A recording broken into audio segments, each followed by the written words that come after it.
तो ये जो तीनों देश आपको दिख रहे हैं, इनमें एक चीज क्या कॉमन है? हो सकता है कि आप बोले कि तीनों देश मेडिटेरेनियन जो सी है ना, उसके कोस्ट पे पाए जाते हैं। नहीं, देखो वो बात सही है, ज्योग्राफिकली ये तीनों देश ही आपको मिलेंगे मेडिटेरेनियन में, मगर ये तीनों देश मानते हैं कि टर्की इनके लिए एक स्ट्रैटेजिक थ्रेट बन चुका है और अब टर्की को पकाने का समय आ चुका है। और इसलिए बेंजामिन नेतन्याहू ने रिसेंटली इस समिट का इस्तेमाल किया टर्की को एक वार्निंग भेजने के लिए। आप देखोगे इस पर बहुत आर्टिकल्स पब्लिश हुए हैं कि वार्निंग शॉट भेजा गया है to Erdogan. Israel's message to Turkey comes via Athens and Nicosia. Nicosia of course capital है ऑफ साइप्रस। और इस पे जो ग्रीक मीडिया है, इवन टर्किश मीडिया, हर कोई इस पे आर्टिकल पब्लिश कर रहा है। इजराइल पहली बार एक इंपॉर्टेंट समिट में यह बोला है कि अगर कोई देश ये सोचता है कि फिर से अपना एम्पायर बना लेगा और फिर से हमारी धरती कब्जा लेगा तो भूल जाएं। नाउ ऑब्वियसली यहां पे बात हो रही है ओटोमन एम्पायर की।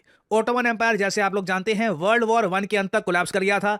ओटोमन एम्पायर के टूटने के बाद ही जो आज के समय बचा कुचा जो ये देश है टर्की, या फिर जो इन लोगों ने खुद का नया नाम रखा है तुर्की है, ये ओटोमन एम्पायर का आखिरी आप कह लीजिए पार्ट बचा हुआ है। और टर्की के जो कई समर्थक लोग आपको मिल जाएंगे पाकिस्तान में, बाकी कंट्रीज में, उन लोगों का सपना है कि फिर से ओटोमन एम्पायर खड़ा हो, एक ऐसा एम्पायर जिसमें modern day Israel, Greece, Cyprus और बहुत सारे और कंट्रीज। नेतन्याहू ने कैटेगोरिकली ये कहा कि अगर कोई देश सोचता है कि फिर से अपना एम्पायर बना लेगा तो भूल जाओ, अब तुम्हारा एम्पायर हम नहीं बनने देंगे।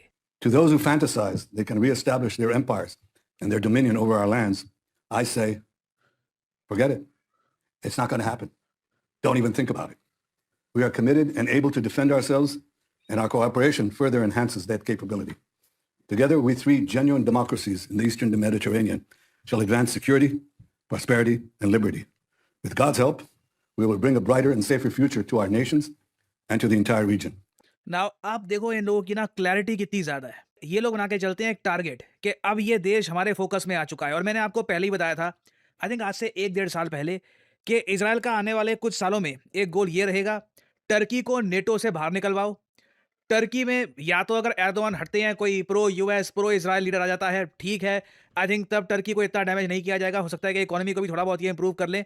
बट अगर एर्दोआन ही रहते हैं, इनकी पॉलिटिकल पार्टी ही रहती है पावर में इन टर्की, ये टर्की को वेरियस तरीके से डैमेज करते रहेंगे। और नैरेटिव इनका ये बिल्ड होने वाला है कि अब बात आ गई है जी डेमोक्रेसी वर्सेस नॉन डेमोक्रेसी वाली कंट्रीज की। ये टर्की को पेंट करना स्टार्ट कर देंगे, क्योंकि टर्की में डेमोक्रेसी थोड़ी ना है, अथॉरिटेरियन रिजीम है। यहाँ पे इलेक्शन कहने को ही होते हैं, एर्दोआन को जो करना होता है वो कर लेते हैं। और ये जो 3 देश है, साइप्रस, ग्रीस और इजराइल, यहाँ पे इनके हिसाब से जो इनका नैरेटिव है, ये मैं आपको बता रहा हूँ, इन लोगों के हिसाब से